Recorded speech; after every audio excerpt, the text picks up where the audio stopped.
Welcome to Preparing for the Unexpected. Today, I'd like to talk about after action reports, and I thought, who better to come back on the show and talk about it than Margaret Millett? Margaret, welcome back. Thank you, Alex. It's always a pleasure to spend quality time with you. So thank you for having me on. Well, when I came across this on a website, where was it? I know I've got the reference here somewhere. Resilience Forward. They were talking about after action reports and why we should do them. And I thought Margaret's one of the perfect people to talk about. So, what is an after action report? Well, to me, an after action item report is capturing, everything that happened when an event occurred, or actually when you're running an exercise, Alex. I'd look at it this way. It's your history log. You and I both love history. We've talked about history in the past. And I think it's a very important document for organizations to have because it's the look back document.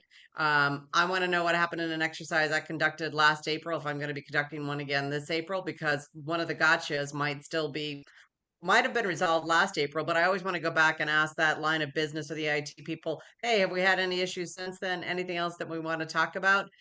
And when I join new organizations and I'm listening to people, Alex, if I hear somebody keep saying, oh, that event in October, that event in October, that event in October, I'm like, what happened in October? And can I get a copy of the after action item report so I can learn up about that item? Because chances are, if everybody's talking about it, it was probably bigger than a bread box. And therefore, I want to know more about it.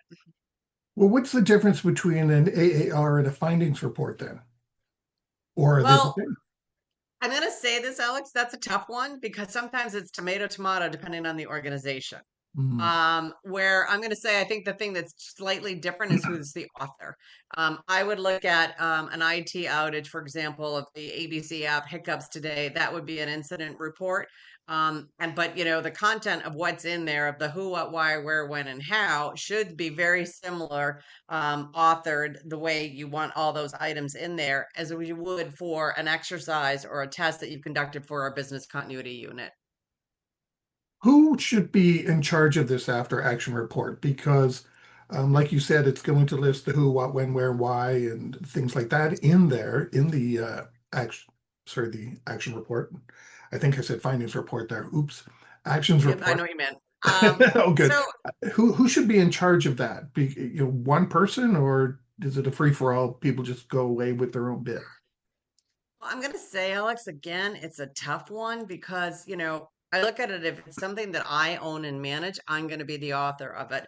But if I don't own crisis management, then it should be the crisis management team. Or if it's a cybersecurity event, it should be cybersecurity. Or if we had a major flood in the office and it's really dealing with a lot more of the nuts and bolts of interacting with the, third party companies that would come in, maybe it's the facilities department. I think it is one of those where sometimes when you think about, why organizations don't perform after action item report, you're getting onto it. It's lack of ownership. There's no clear accountability for facilitating who's going to own the after action item report. But I look at it as one of those instances where that maturity is probably not embedded into standard practices at the organization. And therefore, it should be because, again, I think that organizations are not doing after action items reports, not because they lack value, but because of competing priorities and cultural barriers as well. But that leads me to two questions. The first one is if there's a cyber event and cyber goes off and has their actions, how do we know that those actions were actually addressed? Because we've all worked with people who say, "Oh yeah, yeah, yeah, we did that. We're okay. We're fine. Don't worry about it." I Right? think a very good thing to do with after action item reports is whatever the findings are, they should go into the organization's risk registry. Risk registries will then say, like, I own that item, you own the item, somebody else does, or somebody in another office in another part of the world does. But usually, those after action item reports, when they get the findings logged into the corporate risk registry, that is then discussed monthly or quarterly, whatever that cadence is at your organization, Alex, with the audit committee, which is then usually a subcommittee for the board of directors. And so usually when people know that that stuff's getting communicated, excuse me, up to that level, they're going to make sure that they're following things through. But again, it's having that accountability to get things entered into that risk registry. And when I talk to people, not all organizations, Alex, as we know in our discussions with our peers across the world, not everybody's going to have a formal audit function or an enterprise risk management function. So I say you, as the business continuity team, need to own that and report on it. Because again, if it was one of your events and then, say, Alex, you didn't follow through on something, I don't want it to come back to haunt you and or me that we didn't close out something from that last October report because here it is 6 months later now. I also think, Alex, people are guilty of trying to say, I need, 9 months to go do something. And in reality, you only need, say, maybe 3 or 4 months because I also hear people say, well, I'll get to that later on. And I'm like, well, if it's really critical to the organization keeping the lights on, let's try and get this closed out as soon as possible. Now, granted, if we need to go get a new application or a new vendor or something, that may take time, but let's chunk out as to what we need to do maybe right now, like maybe go find out who the vendor's going to be, put that together for that search committee, then do the implementation and then go live. But don't tell me that you're going to wait until April of 2027 to close out something when it's really low hanging fruit. What about the psychological aspect of an AAR? Because sometimes, depending on what the event is or how well an exercise went, some people are afraid to speak up in front of leaders or their boss or whoever and say, well, it's because, of XYZ, and some people won't say anything. Yeah, I hear what you're saying, Alex. I think it ties into what I'll say fear of blame or exposure of weaknesses. And you're right, there is a psychological aspect that sometimes people don't want to report in on things. So they may feel defensive, anxious, or vulnerable, especially if decisions are being scrutinized. But I often say to people the other thing that's supposed to happen is you should have a safe work environment. Um, and yes, they may worry about their reputation, their credibility, or career impact. But hopefully, you have that opportunity to put that bias behind you and make sure that things are getting documented in the right manner, and that there isn't the blame game. But I also have to say, if that is the case, you really do need to start and let your leadership know, your own boss potentially, that something is happening.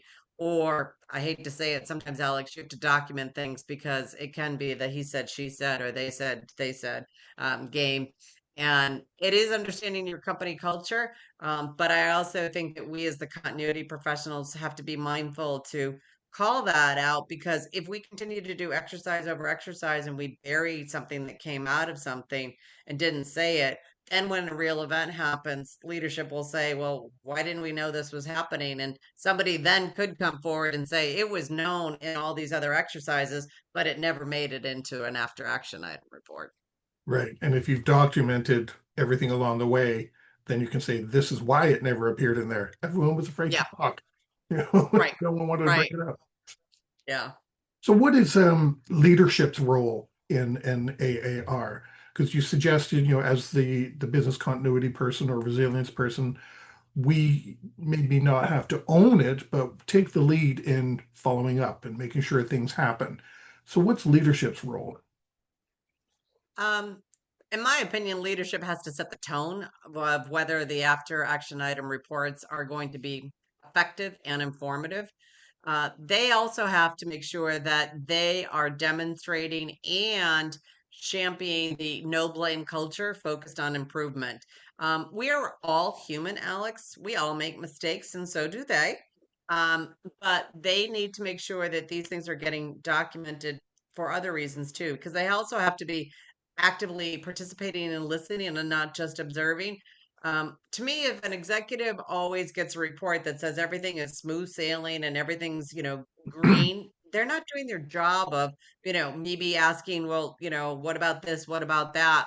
And if I were an executive and I was getting everything, and it was all green and, we have no issues when we run our exercises, I'd be asking those questions. So that's why they need to ask, for example, what worked? Can you give me a scenario of what might happen if it didn't work well? What would we do differently? Um, and then it's also their job, as we talked about the follow-up action items, it's their job to ensure accountability for getting those things done. I'm going to say this. We talked just a few minutes ago how I said it's also something that should go to the audit committee and to the board of directors. But say, for example, I've always worked in IT, Alex. So the IT division, before it gets to that level of something not being closed out, we should be talking about it in our meetings as well so that we can get those things counted out. And the other thing that we have to make sure, Alex, in these trying times with budgets and resources, is allocating the right resources to address and identify those gaps and get them closed out. And then make sure that they are embracing the communication of those outcomes in reinforcing the importance of the learnings that have come out of something. Yeah, I liked what you said there about, unfortunately, leadership always gets these reports that show green, oh, everything is wonderful. And I Yeah, remember working at a place, a program control officer, and we had a vice president, a sponsor who said, it's okay if you're red, as long as we are building a path or a mitigation strategy to address it so that we can yeah, eventually become green. But don't give us a watermelon. And what she meant yeah. is don't give me everything green, and then when we peel it back, all of a sudden it's red. We discover it. Well, That and is I say unacceptable. this to people, you start off like this, Alex, but people change, you get new technology, so you're going to go back down. So you're going to have the ebbs and Yeah. flows, and leadership needs to realize that you are going to have the peaks and the valleys, and therefore we're going to have to adjust and tweak in order to make sure we know what we're doing. And like another great example is if you're introducing elements of AI into your exercises and using some of that support. Do you have some kinks to work out? Do you have some aha moments? It's all these things. Yeah. We're coming to the end of the episode. Any final thoughts you'd like to share regarding after action reports? Well, you know me, Alex. I think they are one of the most powerful tools for building organizational resilience, but only if they are safe, well governed, and action oriented. And that is one key thing that we have to make sure is that again, don't shoot the messenger, I guess is what I'm going to say in a plain English. We have to make sure that protecting the organization is something that can be done in a very safe environment. And I just want to add that a lot of people think of after action reports as part of a test or exercise, something that comes out Yeah, of, but it should be for any event or incident that or correct. disruption that an Yeah. organization faces, right? Thank you for clarifying that, Alex. I talk in that vein of exercises and tests because that's what my career has been. But again, if I were running incident manager to cybersecurity or facilities, I'd be putting together an after action, not a report out of anything. On that note, we've come to the end of the episode. Thank you so much for sharing your thoughts, Margaret. It's always great chatting with you. Thank you, Alex. Talk to you soon.